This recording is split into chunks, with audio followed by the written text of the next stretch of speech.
Shoaf said to me that he thought it was a worthy goal to become financially independent for three major reasons. First, with money no longer a time-consuming consideration, I could then begin devoting heavy time to all the other dimensions of my life. Second, he suggested I become financially independent because it would tremendously increase my ability to help others. Only from positions of strength, including financial strength, can we help someone else. Finally, and most important, he said, I believe it is worthwhile to become financially independent for the sake of developing the person you must become to achieve that goal. What a major secret he taught me. Set a goal to entice you to become the person it takes to achieve it. Reaching the goal is the lesser value. The primary value lies in the person you become by reaching it. You see, it's not the $1 million that's most important. It's what you must do and become in order to be a millionaire. We're all aware that many people feel that we must be careful of focusing on money or affluence or abundance, that in it or in the pursuit of it there is danger. We often hear quoted from the Bible, the love of money is the root of all evil. And I do agree. If you make money your love, and you pursue affluence to the exclusion of or at the expense of other values of life, you have lost, not won. However, let us consider this question. If you could do better, should you? That's not a bad question. In the time allotted to labor, in the time given to economics, care for family, success, achievement, productivity, the creation of value, the development of skills and creativity, if you could do better, should you? I think that one of the greatest satisfactions of living life to the fullest is doing the best you can with whatever you have. Doing less than your best has ways of eroding the psyche. We seem to be creatures of enterprise. Surely it is the reason for the seasons. The soil and the sun and the rain and the seed all say, "What can you do with us?" The seasons say, "Do you have the genius to make something unique of us?" Life says, "Here's the raw material. What splendid things can you produce from all there is?" So, go for high productivity, the full employment of your genius, the full development of your potential in all areas of your life, including earning money. That is the essence of life. Truly sophisticated people know it isn't the amount that counts. It's doing all that you can with all you've got that counts. With that background, let me recommend a book for you to read. The title is The Richest Man in Babylon by George Clason. Perhaps you've already read it. I would suggest that you read it again. It's just a small book. You can read it in one evening. I call it the appetizer for the full discourse on the subject of financial independence. Now, let me give you the major theme of the book. The major theme is that what you do with what you have is more important than what you have. What you do with what you get is more important than what you get. What we do with what we have says so much about us. It reveals our philosophy of life, our attitude, what we know, and what we think, and the makeup of our character. It is a reflection of what is going on inside of our head and within our value system and decision-making process. It also reveals our ability to weigh and to perceive. The outer is always a reflection of the inner. It is an indication, a reading, a revealing. It speaks, it tells, it shows. Remember that key phrase I gave you earlier? Everything is symptomatic of something, and it is symptomatic of something right or something wrong. It is a wise policy not to ignore the symptoms, for they can be early signs of a poor choice of philosophy, or a sign that something important is being misread, misunderstood, miscalculated. So of all places, take a look here. What you are doing with your money says something about you. Now, what you're doing may be okay. All I'm suggesting is that you take a look. Let me give you some of the details of a good financial plan as suggested by Clason's book. First, a very broad but important statement. Learn to live on 70% of your net income. Net meaning the money you have left after paying your taxes. And before we go any further, let us consider that most important part of our personal, social, and economic life. We must all in our lifetime, whether we are young or old, understand the necessity and the practice of paying taxes.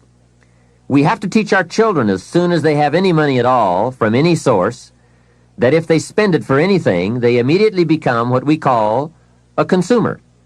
And all consumers of goods and services, no matter how young, have to pay taxes. In California, where I live, if a child is only 10 years old and goes to the store to buy something that costs $1, the proprietor asks him for an extra 6 cents. The child may look at the price tag and say to the proprietor, "But it says $1. What's the 6 cents for?" And what a great time to teach the necessity for everybody to pay taxes, even at age 10. So a full explanation is due. If you're going to take 6 cents off a kid, you've got to tell him where it goes. After all, it is his 6 cents. He could well ask the proprietor, "Do you keep it?" The proprietor, of course, would explain that it's for taxes, that he doesn't get to keep it, that he merely collects it. The next obvious questions are, who gets it? And what is it used for? And with these very intelligent questions come some very important answers.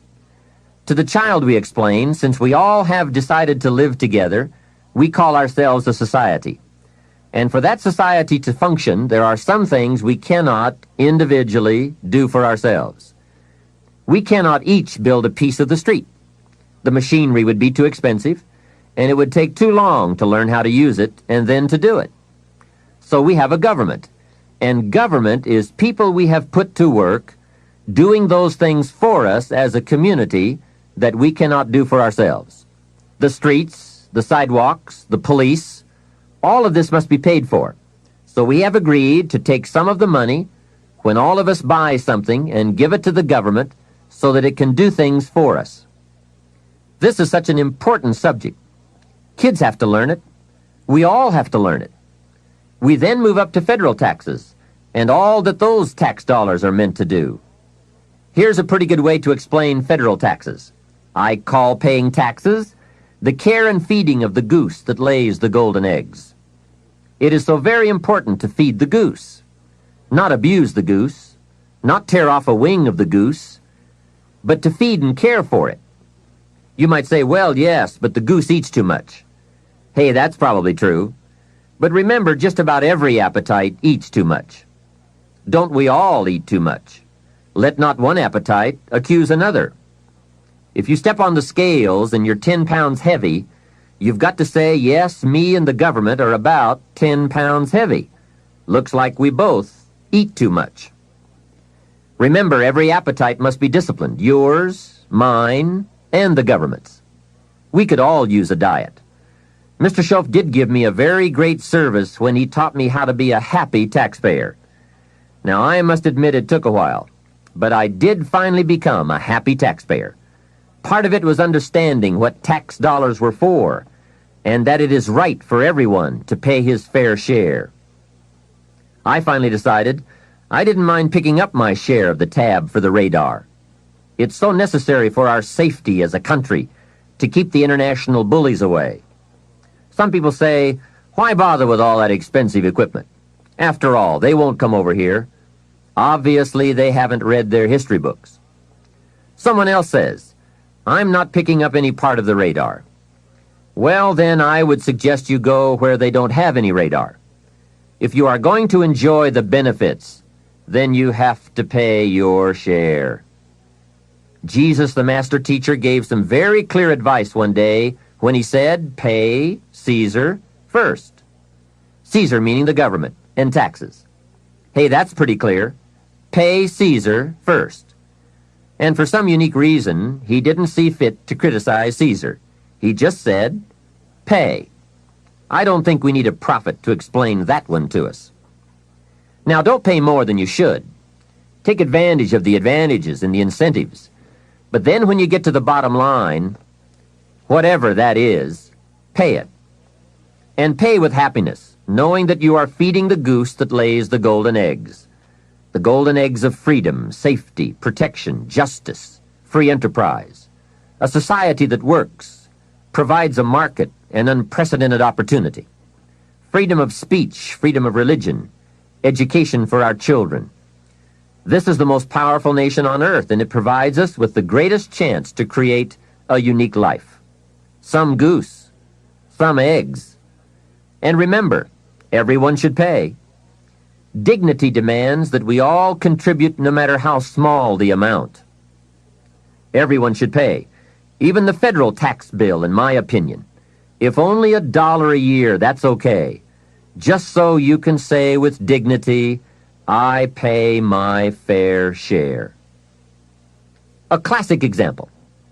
An ancient Bible story says Jesus and his disciples were watching people come by and contribute to the treasury. Some came by and gave large amounts. Some gave average amounts. And some gave modest amounts. The story then continues. A little lady came along and put 2 pennies in the treasury. Jesus said to his disciples, "Look at that, the lady and the 2 pennies." They said, "2 pennies? You give us this example out of all who made a contribution? 2 pennies?" He said, "You don't understand. She gave more than anyone else." They said, 2 pennies? More than anyone else? Some have given fortunes. He said, "You don't understand. Her 2 pennies represented, I'm sure, more of what she had than the large amounts represented of what their givers had. So she gave the most." How remarkable. But let's continue the story. Sometimes what is not said or reported is also a valuable part of the story. Consider what Jesus did not do. He did not take the 2 pennies out of the treasury and run after the little lady and say, "Here, little lady, we have observed that you are so poor and so pitiful, we're going to give you back your 2 pennies. We just can't let you pay." What an incredible insult that would have been. She would surely have said, "Aren't my 2 pennies good enough? They represent a great portion of what I have. Will you take away my dignity?" No, that scene did not occur. And what a meaningful lesson. We learn from what did not happen as well. Let me give you the eloquence of silence, the eloquence of what was not reported but certainly must have been true. And it reads, Jesus left her 2 pennies in the treasury. What an important silent statement. It's of the highest philosophy. It best explains our earthly experience. Life is conditional. Value is on the other side of price. And of first importance is the act, not the amount. Everyone must pay, even if it is only 2 pennies. Now, after taxes, and I said all that to get to this, learn to live on 70%. The reason it's 70 is because you're going to be doing some very special things with the 30%. So what's left, 70%, is yours to spend.